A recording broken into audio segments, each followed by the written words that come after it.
জীবনে কিছু না কিছু কষ্ট অবশ্যই আছে। কেউ বলতে পারবে না যে আমার জীবনে কোনো কষ্ট নেই, কোনো দুঃখ নেই। প্রত্যেকের জীবনে কিছু না কিছু রহস্য লুকিয়ে রয়েছে। কেউ বলতে পারবে না যে আমার জীবনে কোনো রহস্য নেই, আমি একদম পবিত্র। সেরকম সবার জীবনে আছে। আমাকে তো তোমাদের বাবা তো কোথাও ঘুরতে টুরতে নিয়ে যায় না, আর মাকে ছেড়ে আমরা কোথাও যাই না। যদিও সারাদিন যাব, সন্ধে মাকে পুজো টুজো দিয়ে যে বেরিয়ে যাব, আবার যে আসবো মাকে সন্ধেবেলার মধ্যে এসে পুজো দেবো, বা একটু মাঝে মধ্যে যদি একটু রাত হয়, রাত্রেবেলা যদি মা এসে সন্ধেটা পায় বা পুজোটা রাতে পায়, তাও সেরকম উপায় আমার কাছে নেই। কারণ বাবা কোথাও যায়ও না, নিতেও যায় না। জোর জার করে যেখানে যেখানে আমাদের থাকে, বছরে বছরে একটা একটা দিন আসে, মানে পুজো পাশার, সেখানে গিয়ে আমরা কিছু দান করে আসি। যেমন তারাপীঠে আমি না যেতে পারলেও, যেমন বাবা তো মাঝখানে মাঝখানে যেতে পারেনি, তখন কিন্তু যেমন পেরেছে ভক্তি করে মা যেমন দিয়েছেন সেরকম সামর্থ্য যারা এখান থেকে যায় তারাপীঠে, তাদের হাতে সেই উপার্জনটা দিয়ে দেন। বলে এটা নাও আমার নাম করে। মায়ের তারাপীঠে যে সন্তানরা যায়, অনাথ অসহায় দেখবে, তাদেরকে কিন্তু বস্ত্র বলো, ফাংশান করেন ওখানে। এই কলকাতারই সব যায়, গাড়ি মানে নিজস্ব গাড়ি করে করে সবাই যায়, বা টুর্নামেন্টে ভাড়া করে যায়। তোমরা দেখবে সর্বজনীন উৎসব যেটা আমি ছেড়েছি তারাপীঠে, যেটা বাবা গেছিলো, নিজের গলায় গান গেয়েছেন সবাই অনুরোধে, খুব ওখানে নাম জয় করেছেন গান গেয়ে। তো খুব আনন্দ উনি তাও করে এসেছেন 3 দিন। আমি কিন্তু ঘরে ছিলাম 3 সন্তানকে নিয়ে। আর যখনই ভক্ত আসতো ভক্তদের দেখতাম। আমার এটাই স্বর্গ, মাকে ছেড়ে কোথাও যেতে পারি না। কষ্ট বলে মানে আমি সত্যি খুব দুর্বল। আমি কিছু বলতে গেলে আমার চোখ থেকে একটা জল চলে আসে। কি করব, আমি অনেক ইচ্ছে ছিল যে আমি সরস্বতী পুজোর সময় অন্তত মায়ের কাছে, আমি আমার বাবা মার কাছে একটু যাব। এখানে জানো আমার বাবা মা ফোন করছে, কত আনন্দ করছে, কত আনন্দ। ভাই ফোন করে বলেছে, দিদি তুমি আসবে না, আসবে না, তুমি আসো। আমি বললাম আমি কী করে যাব ভাই। আর বলে তুমি খালি সারা জীবন ওই লোকের উপকারই করে যাও, নিজের কোনো কিছু আর করো না, দেখবেই করতে করতে তাড়াতাড়ি বুড়ি হয়ে যাবে তুমি। সত্যি তো, তুমি তো মা কে নিয়ে আছো ওখানে, সব সুখ। হ্যাঁ অবশ্যই মাকে নিয়েই তো সুখে স্বর্গ দেখছি। আর তোমাদের সাথে এই যে তোমরা আসো, তোমাদের দেখভাল করি, তোমাদের সমস্যাগুলো শুনি, পারবো না পারবো চেষ্টা করি, তাই না? যেগুলো পারি সেগুলো, সেই সমস্যাগুলো আসলে সেগুলো করি। আর যেগুলো পারি না, সেই সমস্যাগুলো যদি কোনো সন্তানের থাকে মায়ের, তাহলে সেটা তো মা রয়েছেন। মা তো জগৎজননী, কৃপাময়ী, করুণাময়ী, দয়ার সাগর, মা দরদিনী। মা পারলে সবই পারবেন করতে। মা তো বড় ডাক্তার। মার হাতে তো এই জগৎ সৃষ্টি না। মা পারলে সব পারবে। কিন্তু মা যে জিনিসগুলো আমাকে দিয়েছেন, সেই জিনিসগুলো যে আমি শিখছি বা চেষ্টা করছি, সে যে কোনো জিনিস, সেগুলো তো আমি করছি মায়ের আদেশে। সেগুলো যেভাবে নিয়ম কানুন মা বলেছেন, যে নিয়মে আমি সেইভাবেই করছি, সেইভাবেই দিচ্ছি, সেইভাবেই তারা ভক্তি করে বিশ্বাস করে যদি নেয়, তাদের কিন্তু উপকার মা করছেন। এটা একদম দিনও সত্যি, 100% সত্যি কথা। একদম ঠিক কথা বলেছো। হ্যাঁ মা, একদম ঠিক কথা বলেছো তুমি। এই যে মাকে দেখি যখনই কোনো কাঁদি, মানে কষ্ট হয়, বুক ফেটে যায়, মার কাছে গান শোনাই, মার কাছে মাঝে মাঝে মন্দিরের মধ্যে একটু নাচ গান দেখাই মাকে আনন্দ করি, মাকে আনন্দ দিই। কি করব, যখনই কোনো কিছু মানে কষ্ট হয়, তখন মার কাছে এসে বিড়ির করে কথা বলি। কি করব, মা কি আর আমার কথার মতন কি ডাইরেক্টভাবে আমি কথা বলবো বলে মাকে আমাকে উত্তর দেবে? আমি বলছি মা কি আমাকে ঠোঁট পাল্টে কথা বলবে? না। মার কাছে বলে আমরা হালকা হই, চোখের জল ফেলে হালকা হই, মাকে আমরা বোঝাই, মাকে আমাদের বলি মা এই সেই। বুঝতেই তো পারছো, যাদের মা আছেন জাগ্রত মন্দির তারা জানে, মার সাথে কথা বলি আমরা। কিন্তু মা কি আর ঠোঁট পাল্টে আমাদের সাথে কথা বলবে? মার সাথে আমরা অনুভব করতে পারি, বুঝতে পারি, অনুভব করে যে মা আমাকে কিছু বোঝাচ্ছেন, কিছু বলছেন, কিছু সংকেত দিচ্ছেন, এটা একটা ভাবে বা অনুভবে আমরা বুঝতে পারি। আমিও মহাদেব আর রক্ষা মাকে দেখা পেয়েছি বাবা ও মায়ের পরম ভক্ত আমি। মা বাবাকে পেয়ে খুব খুশি। অবশ্যই তো, যেখানে বাবা থাকবেন সেখানে মা অবশ্যই থাকবেন, যেখানে শিব থাকবেন সেখানে কালী থাকবেন। যদি তোমরা মনে করো যে শিব ঠাকুর রাখবো কালী রাখবো না, তাহলে তোমাদের ঘরে অশান্তি হতেই থাকবে, স্বামী স্ত্রীর মিল থাকবে না। যদি মনে করো যে নারায়ণ রাখবো লক্ষ্মী রাখবো না, তাহলে স্বামী স্ত্রী ঘরে অশান্তি লাগবে, চঞ্চলতা বাড়িয়ে দেয়। কারণ ওনার স্বামীকে রেখেছো, বউকে রাখনি, উনি যদি না ভালো থাকে তোমাদের ভালো রাখবে? তাহলে স্বামী স্ত্রীকে একসাথে রাখতে হবে, রাধা কৃষ্ণ একসাথে রাখতে হবে। দুজন শান্তি থাকলে ঘরটাও শান্তি ওনারা রাখবেন। বুঝতে পারছো তো? এই জন্য দুঃখের কথা কি বলবো আমি জানি না। দুঃখ তো সবসময় থাকে আমাদের। দুঃখ কার জীবনে নেই? সবার জীবনে দুঃখ আছে, তবু দুঃখ আমি মনে করি না। বিপদ বাধা অনেক আছে আমার জীবনে, মা সেগুলো তো বলেই রেখেছে যে আমার অনেক জীবনে বিপদ বাধা অনেক কিছু রয়েছে। সেগুলো যদি মনে করেন মা সেই বিপদ থেকে ঠিক উদ্ধার করবেন। মা তো জগৎ জননী। তো এই জন্যে চোখে জল পড়ে যাচ্ছে, কিছু করার নেই। যে আজকের দিনে অনেক আশা ছিল যাব, কিন্তু দেখার মতন মন্দিরটা বিশ্বাস করে কাকেই আমি দিয়ে যাব, কাকেই করবো যে 2-3 দিন একটু পুজো টুজো করবে মাকে। মা তো সবার হাতে পুজো নেন, তোমরা ভালো করেই জানো। মাকে ভক্তি ভরে, মা তার সৌভাগ্য যে এই মন্দিরে থাকতে পারবে 2-3 দিন, সৌভাগ্য তার। আমি তার দায়িত্বে ঘর দিয়ে চলে যাবো। কিন্তু এই যে বললাম, আমি তো সেরকম কাউকে পাচ্ছি না যে যদি কেউ বলতো একবার ফোন করে যে আমি থাকবো। তবে একটা কথা বলবো, শিবরাত্রি পুজোর সময় আমি অবশ্যই বাপের বাড়ি যাব। বছরে একবার অন্তত বাপের বাড়ি আমার না গেলে হবে না। সেদিন যদি কোনো মায়ের সন্তান, শিবশ্যামা মায়ের সন্তান যদি মনে করো 3-4 দিন এই মন্দিরে থাকবে, প্লিজ এখন থেকে আমি জানিয়ে রাখছি, তারা কিন্তু আমাকে অবশ্যই কমেন্টের মাধ্যমে বা ফোন করে বা হোয়াটসঅ্যাপে আমাকে জানিও। শিবরাত্রি যে আসছে, সেই শিবরাত্রির সময় কিন্তু আমাকে বাপের বাড়ি যেতে হবে। যদি কোনো মায়ের সন্তান থাকতে চাও, তোমরা মায়ের মন্দিরে থাকবে, মাকে পুজো দেবে, মা কতটা জাগ্রত সেই যে কদিন থাকবে, এটা তোমাদের পরম সৌভাগ্য যে শিবশ্যামা মাকে নিয়ে তোমরা, এই যে শিবশ্যামা মাকে দেখছো, শিবশ্যামা মা তোমাদেরকে দেখবে, শিবশ্যামা মা কতটা জাগ্রত সেই দিন তোমাদের প্রমাণ দেবে। মা তোমাদের ভালো রাখবে, অনেক কিছু জিনিস মা তোমাদেরকে তখন দেবেন, এটা তোমাদের সৌভাগ্য খুলে যাবে। কিন্তু আমাকে মায়ের যে ভোলা মহেশ্বর আছেন বাপের বাড়িতে, সেখান থেকে তো সৃষ্টি হয়ে তো শিবশ্যামা মা হয়েছেন, এটা বলা আছে। আমার ত্রিশূল বছরে একবার ওখানে নিয়ে যেতে হয়। আমাকে ত্রিশূল মা দান করেছেন, ভোলা মহেশ্বর দান করেছেন, তখনই তো শিবশ্যামা মার নামটা বলেছি আমি। তোমরা তো জানো, সবই তো ভিডিওতে বলা আছে। আমার কিছু তো বানানো গোপন গল্প নেই, যে মা কিন্তু আমাদেরকে শিবশ্যামা মা বলেন যে আমার নাম শিবশ্যামা মা দে। আমরা অনেক লীলা কাহিনী মায়ের যখন আমরা জানি দেখি, সেগুলো সব বলা রয়েছে, প্রয়োজন হলে আবার নতুন করে আমি তুলব। তো তখনই আমরা কিন্তু স্বপ্নাদেশে 3টে নাম মা বলে দিয়েছিলেন। তখন আমি বল এর মধ্যে কোন নামটা আমার হতে পারে বলতো।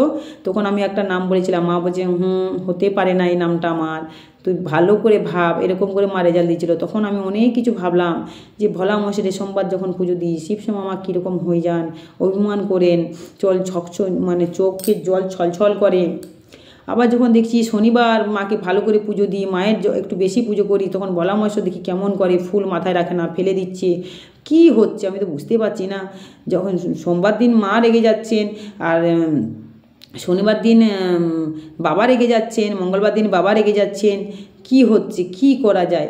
দাঁড়াও, তোমাদেরকে আমি শিবশ্যামা মা জয়েন্ট করে দিলাম। তখন মা আমাকে স্বপ্নাদেশ দিয়েছেন, একদম ঠিক বলেছিস। শিবশ্যামা তার যখনই ডাকি জয় শিবশ্যামা মায়ের জয়, আর শ্যামা মায়ের জয় বলতে হচ্ছে না, একবার বলবো শ্যামা মায়ের জয় 108 বার বলবো, আবার ভোলা মহেশ্বরের নাম জপ করবো, মায়ের নাম জপ করবো, কী দরকার? একবার জয় শিবশ্যামা মায়ের জয়, জয় শিবশ্যামা মায়ের জয়, দুজনে স্বামী স্ত্রীকেই সবসময় ডাকছি। বুঝতে পেরেছ? এসব অনেক কাহিনী আছে, অনেক কাহিনী, সময় অনুযায়ী ঠিক আমি তুলে ধরবো সব কিছু, টুকুর করে তাও বলি। তো সেই দিন থেকে মায়ের শিবশ্যামা মায়ের নাম হয়েছে শিবশ্যামা মা।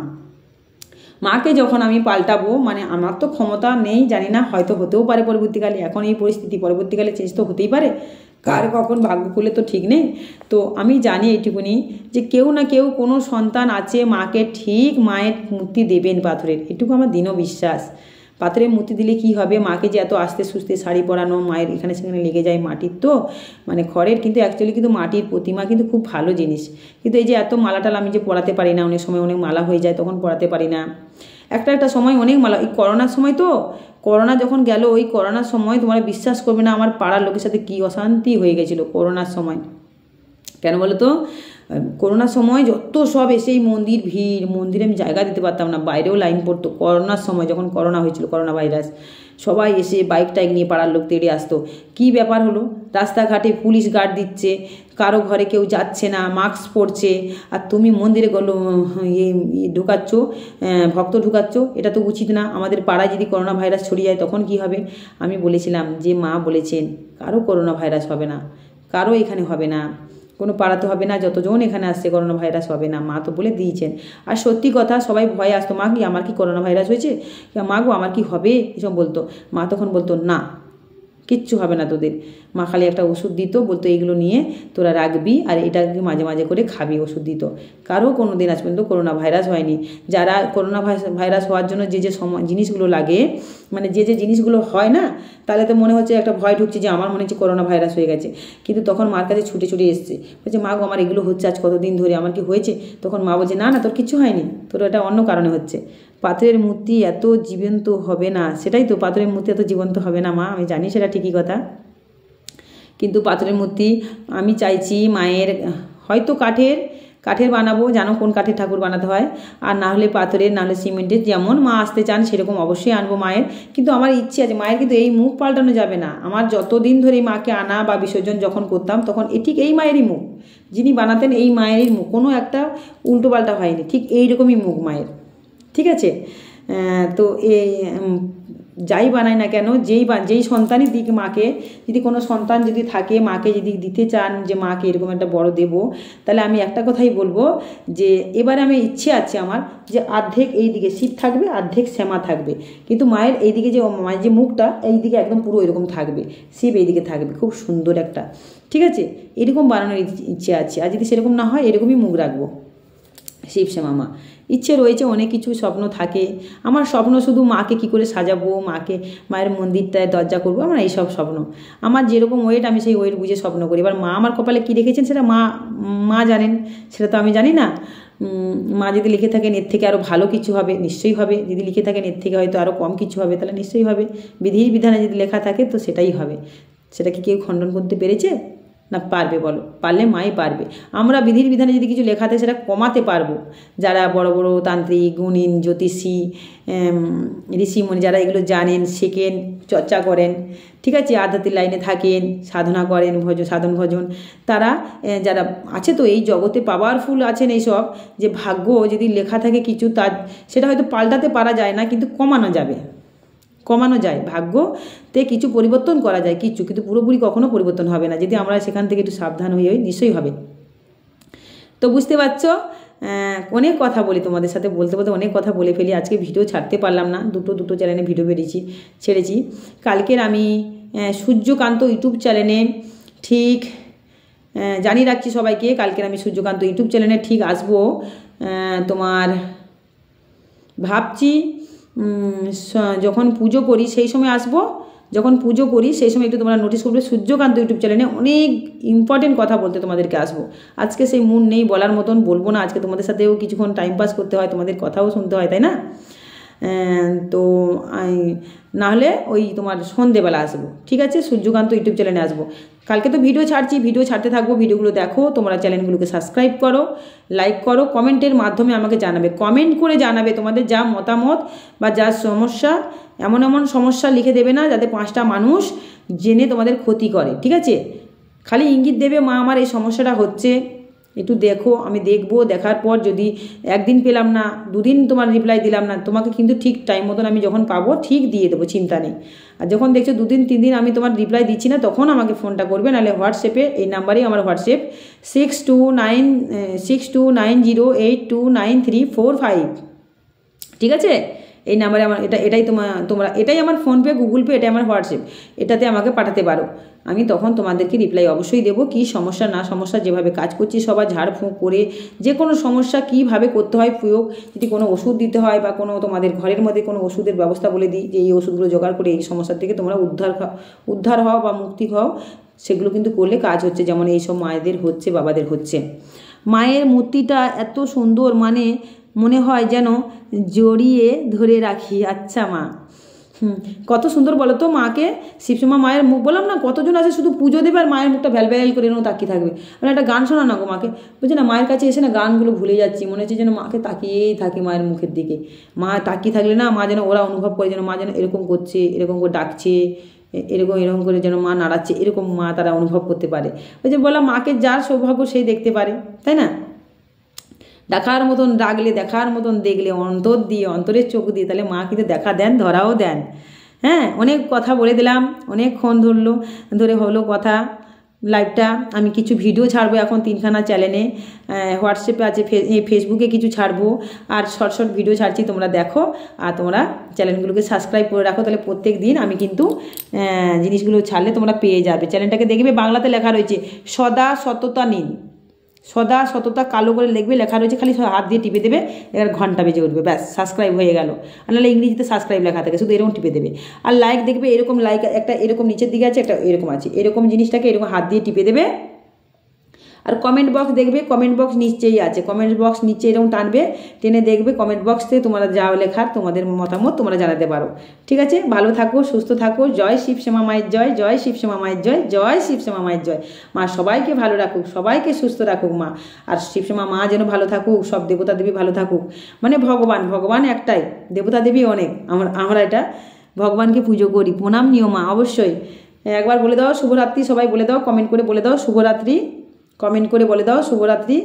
আমি ভিডিও কটা তুলে রাখলাম, এই ভিডিওগুলো আমি কালকে ছাড়বো, আজকে তুলে রাখলাম, কালকে ছাড়বো। সবাই ভালো থাকো, সুস্থ থাকো, মন প্রাণ দিয়ে তোমরা আনন্দ করো, মনে কখনো দুঃখ আনবে না, দুঃখ থাকলেও দুঃখকে দূর করার চেষ্টা করবে। দেখবে সুখের স্বর্গ তোমাদের ঘরের মধ্যে লুকিয়ে রয়েছে, সেই সুখের স্বর্গটা তোমাদের ঘরের মধ্যে লুকিয়ে রয়েছে, তোমাদের সুখের স্বর্গ তোমরা নিজেরাই তুলে ধরতে পারবে।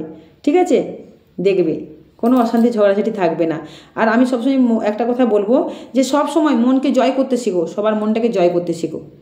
ঠিক আছে, আর অন্যায়ের প্রতিবাদ অবশ্যই করবে, অন্যায়ের প্রতিবাদ করতেই হবে। অন্যায় করা আর অন্যায় দেখে সহ্য করা মহাপাপ, তার থেকেও মহাপাপ হলো অন্যায় দেখে সহ্য করা, মহাপাপ। তুমি যখন দেখছো বা শুনছো বা জানছো যে এই জায়গায় এমনভাবে কোনো কিছু নিয়ে অন্যায় হচ্ছে, তোমাকে প্রতিবাদ করতে হবে, তাহলে ভগবান কিন্তু খুশি হন। আমার একটা কথা শুনে যাও, বলো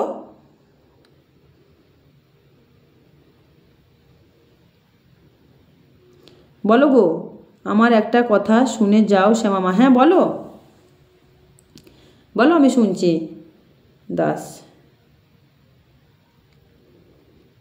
আমার একটা কথা শুনে যাও শ্যামা।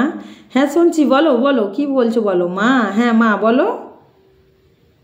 চার্জ নেই ফোনটা, ওই জন্য আমি তাড়াতাড়ি কেটে দেবো। আমার চার্জ ছিল না, 20% চার্জ ছিল, তবু আমি লাইভ চলে এসেছি, লাইভে কথা বলছি। ভিডিও করতে পারি না, কিছু কিছু এখানে তুলে করে ভিডিওটা ছাড়বো, অবশ্যই তোমরা দেখবে। তোমরা লাইক কমেন্ট শেয়ার অবশ্যই করো, মাকে বেশি বেশি করে প্রচার করো, তোমাদের বন্ধু বান্ধব হোয়াটসঅ্যাপে যেগুলো আছে সেগুলোকে শেয়ার করো, চ্যানেলগুলোকে বলো। তাড়াতাড়ি আমি লাইভ কেটে দেবো বাবা। মা এই মাত্র বাড়ি ঢুকলাম, কিন্তু তুমি বাড়ি ঢুকলে আর আমি এখন লাইভ কাটবো। ঠিক আছে, হুম।